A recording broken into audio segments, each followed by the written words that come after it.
আমার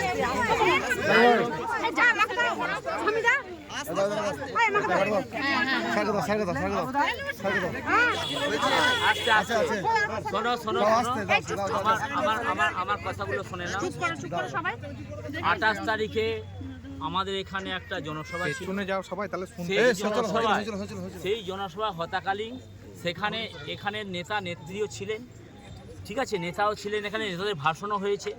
আপনারা জানেন আমি তোমাদের কি বাক্য শিখিয়েছি, আপনাদের আমি বাক্য শিখিয়ে সৎ পথে চলবো, সৎভাবে জীবনযাপন সৎকর্ম করব এবং বাড়িতে বসে আমার মা বোনেরা যাতে 8 থেকে 10,000 টাকা রোজগার করতে পারে সেই ব্যবস্থা আমরা সারা পশ্চিমবঙ্গে করেছি। সাথে হচ্ছে আমাদের আশপাশে যে দেশগুলো আছে, যেমন ধরুন ঝাড়খণ্ড আমরা করেছি, কিন্তু আমরা কোনোদিন আজ পর্যন্ত 4 আনা পয়সা কার সাথে তুলিনি। যদি কেউ তুলে থাকে তাদের আমার জেল হাজত আমরা নিজেরা করে দেবো বলেছি। আমাদের ওপর নানা রকম এলিগেশন দেওয়া হয়েছিল এবং ওই দিনটা সারা পশ্চিমবঙ্গে এত উতল পাতল হয়েছে যে বন্ধু মিলন কল্যাণ কমিটির চেয়ারম্যান বাবলু সামন্ত এরকম কাজু কিশমিশের নিয়ে অ্যারেস্ট হয়েছেন, ঠিক আছে। এটা একটা গলত বার্তা গেছে। বন্ধু মিলন কল্যাণ কমিটির চেয়ারম্যান আমাদের কী শিখিয়েছে যে আমরা ভিক্ষা করে খাবো, কিন্তু কোনো মহিলার সাথে কিংবা কোনো মামুনের সাথে 4 আনা পয়সা তুলব না। এবং সারা রাজ্যে আমাদের যেটুকু কাজ শুরু হয়েছে আমাদের আসলে স্টপ করতে হয়েছে, আর স্টপ করেছি। আগামী দিনে আমরা মৌন যুদ্ধ করব, যেমন আমরা কোনো রকম কোথাও কারণ এলিগেশন দেবো না। এখানের যে সরকার এখানকার যে প্রশাসন যেরকম ছানবিন করুক এবং করতে থাকবে, আমাদের কোনো অসুবিধা নেই, ঠিক আছে। সুন্দরভাবে ছানবিন করে আমরা প্রশাসনের সাথে মিশে এবং রাজ্যের সাথে মিশে কাজ করব। আর একটা কথা হচ্ছে আমরা আইনের পথে সবসময় থাকবো এবং আইন যেটা বলবে আমরা সেটাই করব।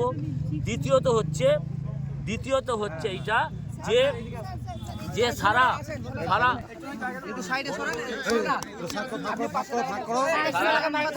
সারা পশ্চিমবঙ্গে আমাদের 1 করোড় মহিলা যাদের আমরা কাজ দিয়েছি করছি। আপনারা দেখেছেন সারা পশ্চিমবঙ্গের মধ্যে আমরা যেখানে মিটিং করেছি,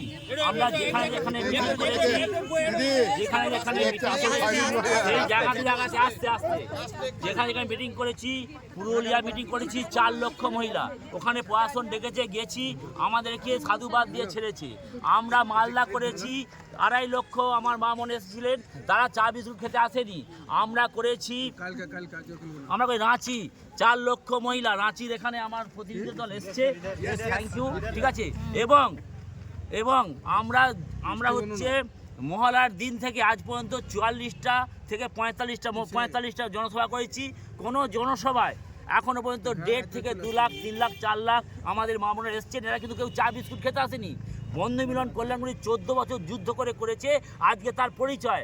আজ দেখুন আমরা আমি বলি যে বাবলুদা যেটা করছে এটা আমাদের সবাই করা উচিত। সমাজ সেবা, এটা এক কথায় বলে সমাজ সেবা। আসল সমাজ সেবা কেউ করেনি, কেউ করে না। আপনার পরিচয় বলুন। আমাদের উকিল বাবু সোনা ভট্ট। আচ্ছা, আর একটা কথা হচ্ছে, যেদিনকে আমাদের নাজরিন ম্যাডাম, এই কথা ভালো করে শুনে রাখবেন, আমরা আমাদের নাজরিন ম্যাডামকে যেদিন ধরা হয়েছিল, একটা কোনো নাম আমি জানি না, কোনো একজন ইউটিউবওয়ালা নাজরিনকে অকথ্যবাদা যেমন ইচ্ছা গালাগালি করেছে, এক সাংবাদিক যেমন ইচ্ছা গালাগালি করেছে, নিচ থেকে নিচ গালাগালি করেছে। এটা কিন্তু আমরা কোনোদিনই ছেড়ে দেবো না। আমরা এর নিয়ে আমরা ছানবিন করব, কিন্তু আমরা কোনো রকমভাবে জবরদস্তি কিছু করব না। ছানবিনের সাথে আমরা আইনের পথে চলবো, এই একটা ব্যাপার। আর একটা ব্যাপার হচ্ছে কি, প্রশাসনকে আমি বলবো প্রশাসনের কাজ করুক, আমাদের কাজ করতে দিক। আমরা নিয়মিত কাজ করব, আমাদের সমস্ত ডকুমেন্টস আছে, সব কিছু আছে। এবং এটাকে একটাই কথা আমার ছিল, যেটা যারা গরিব হয়ে জন্ম করেছে গরিব হয়ে মরতে দেবো না। বন্ধু মিলন কল্যাণ কমিটি আমরা সবাই জানেন সত্যর পথে চলবে, সৎভাবে জীবন করে সত্য কথা বলবে এবং সত্যভাবে বাড়িতে বসে কাজ করে 8 থেকে 10,000 টাকা রোজগার করবে। এটা কিন্তু সারা পৃথিবীতে, সারা ইন্ডিয়া করে ফেলেছি। অনেকে বলছে এত কাজ দেবে কি করে, অনেকে বলছে এটা তোমার ফর্মুলা, তাহলে এত মহিলা আসছে কি করে? লাখ লাখ অনেকের কথা হচ্ছে যেদিন ধরা পড়লাম, আমাদের যেদিকে আমাদেরকে ডাক করা, আমরা ধরা পড়িনি, আমাদের ডাক করানো হয়েছিল, ভিডিও ডাক করে আমাদের আটক করা হয়েছিল এবং ছানবিন করা হয়েছিল। সেই ছানবিনের প্রতিনিধিত্বে আমরা উত্তীর্ণ হয়েছি এবং আজকে আমরা আমাদের উকিলবাবুর দ্বারা এবং আমাদের যারা সবাই যারা আছে আমাদের পুরো আশীর্বাদ আছে, ঠিক আছে। সারা পশ্চিমবঙ্গতে এরম বার্তা এসেছিল যে সারা রাজ্য আমরা জাম করে দিই, কিন্তু আমি সবাই করছি না, একদম না, কোনো রকমভাবে হ্যাঁ ডকুমেন্টস বলে আমরা এসেছি, কিন্তু যারা যারা এরকমভাবে মানে উত্তপ্ত কোনোদিনই হবে না। আমি তোমাদের এইটাই শিখিয়েছি, আমি আমার মহিলাদের মাতঙ্গিনী হাজরা তৈরি করেছি, আর পুরুষ যারা আছে বা ছেলে যারা তাদের আমি নেতাজি তৈরি করেছি। আর হচ্ছে অবশ্যই হচ্ছে আমরা হচ্ছে আগামী দিনে আমরা এর চিন্তাভাবনা কিভাবে চলবো, সবাইকে নিয়ে কিভাবে চলবো। আমরা প্রেস কনফারেন্স মিটিংয়ে আমি আগেই বলেছি যে 23 তারিখে প্রেস কনফারেন্স করো, 23শে জানুয়ারি যে করলাম আমরা প্রেস কনফারেন্স, এর কিন্তু বার্তা আপনাদের দিয়েছিলাম এই ধরনের কিছু হতে পারে। কারণ এখানে একটা কথা আমাকে যখনই এখান থেকে ওখানে হলো কিছু কথা উঠছিল, মমতা ব্যানার্জি 19 তারিখে এলো, এত লোক নেই, আর ইনি কে এসে গেলেন যে এত লোক এত ভিড়।